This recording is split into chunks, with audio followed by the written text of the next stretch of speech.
Petrus sebagai gembala. Yesus menampakkan diri lagi kepada beberapa muridnya di dekat Laut Tiberias, Laut Galilea.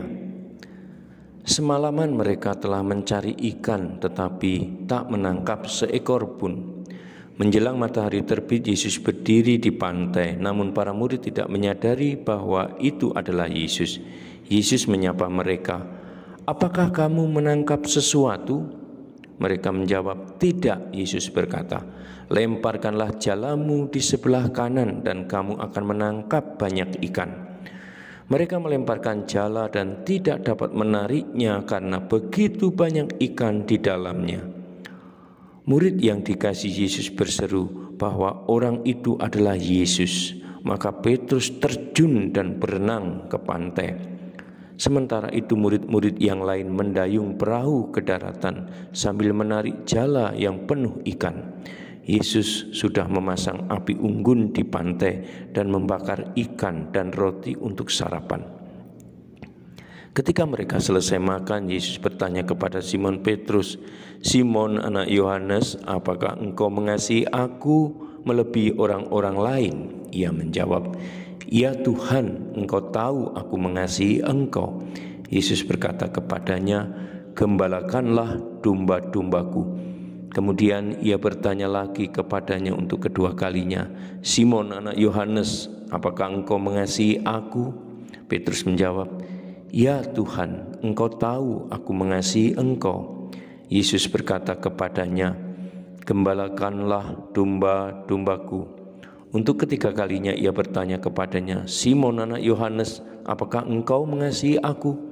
Petrus sedih karena untuk ketiga kalinya Yesus bertanya, "Apakah engkau mengasihi aku?" Maka ia menjawab, "Tuhan, engkau mengetahui segala sesuatu. Engkau tahu bahwa aku mengasihi engkau." Yesus berkata kepadanya, "Gembalakanlah domba-dombaku."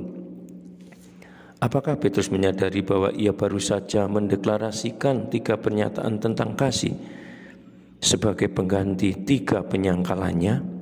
Yesus juga melakukan banyak hal lain. Jika semuanya dituliskan, saya kira seluruh dunia ini tidak dapat menyimpan buku-buku yang ditulis itu. Saudara dan sahabatku, demikianlah Fernand mengakhiri kisah Yohanes 21 dengan tema Petrus sebagai gembala.